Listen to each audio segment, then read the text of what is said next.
I was told yesterday by a source that Denver is loading up for Aaron Rodgers. That they know that the Packers like draft picks. They don't go the free agent market very often. That they're going to load up if he's going to be available there, and that's why when you trade Von Miller, pick up his salary, but you're getting a second and third round pick. Like, we got to have a nice gift offering to the Packers to get Aaron Rodgers. What do you think of that philosophy by Denver?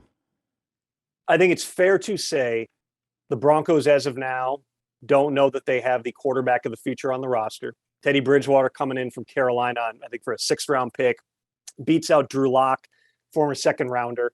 It's fair to say you're not committed to either of those guys as your long-term quarterback. So whether it's Aaron Rodgers or something else, the Broncos absolutely are loaded up on capital to have the flexibility to go out and get a quarterback. They've been connected to Aaron Rodgers.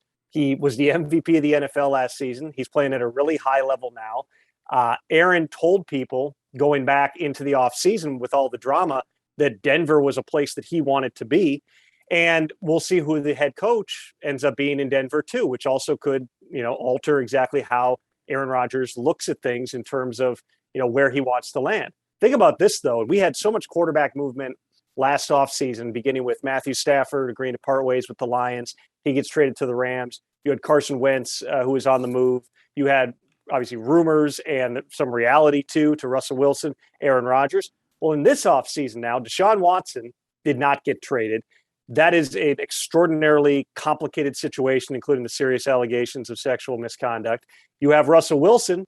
We don't know exactly what direction that's going to go. You have Aaron Rodgers, even though the Packers are playing well, and suddenly Aaron is throwing some bouquets to Brian Gutekunst in the front office about the moves that they have made, which don't overlook that.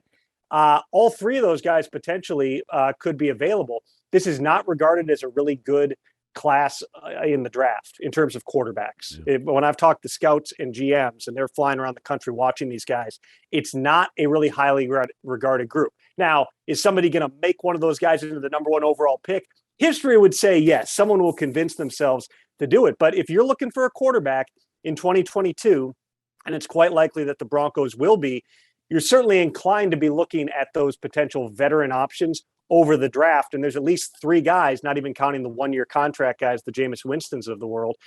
There's 3 guys who everyone's going to be looking at. And those deals, once again, could come well before the start of free agency on March 16th. And I had a source saying, Rodgers still wants to get back out west. That I think he thought that he was going to go to the Rams, that maybe that was going to be the possibility, or he could go to the Niners.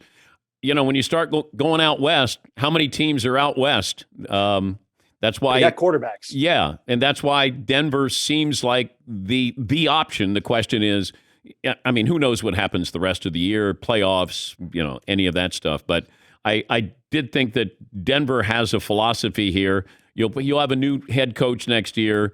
They're going to try to do. John Elway's probably going to try to do what he did with Manning. Recruit Aaron Rodgers the best he can. And, I think it fly to Aaron Rodgers. Didn't he do that with Peyton Manning? Like, he wanted Peyton so badly. He's like, I'm going to fly to you. I want to bring you in. And maybe that's what the philosophy is if you're giving up on Von Miller. And it's an interesting team, though, Tom. I think Denver quietly has a young nucleus that could be a surprise team. It's just in that division, you better have yourself a quarterback because everybody else has a quarterback, even the Raiders with Derek Carr.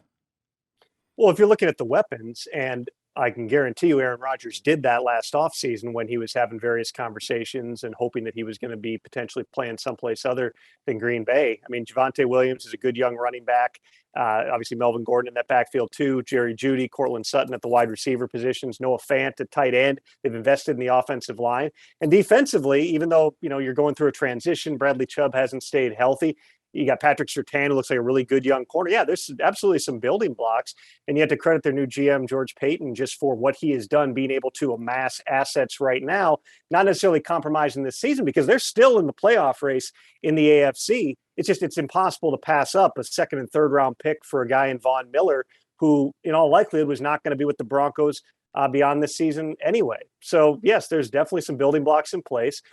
You can also bet, though, Aaron Rodgers is going to want to know who is the head coach. Vic Fangio's in his 3rd year there. We'll see how the rest of this season goes. If there's somebody that Aaron Rodgers likes who lands that job or a different job, that certainly could influence his thinking. And at some point, Aaron Rodgers, too, remember, he's still under contract for 2022. So there's a conversation that's going to take place after this season. And we'll see what direction it goes. I mean, even if they win the Super Bowl, that does not necessarily guarantee everything is kumbaya and Aaron Rodgers wants to stay there. Yeah. So we'll see exactly how this entire thing plays out. But at that point, the Packers, if Aaron Rodgers says, listen, even though we won big or we didn't win big, whatever it is, I still want out, the Packers will have two options. One is to say, Aaron, you got 1 year left on on your contract. We're going to make you play that out, and then you can walk in free agency. Or the Packers can say, we know we can trade this guy right now, potentially for multiple first-round picks, build around Jordan Love, reboot the whole thing, as opposed to Rodgers walking after 2022, us getting a third-round comp pick in 2023. That's a critical evaluation, and I'm sure that's something Mark Murphy, Brian Gutekunst and company have already been thinking through, even at a time where if you watch the Packers play right now, I can't imagine anybody, as much as you want to think long-term, but I can't imagine anybody is rooting for Aaron Rodgers to be someplace other than Green Bay in 2022.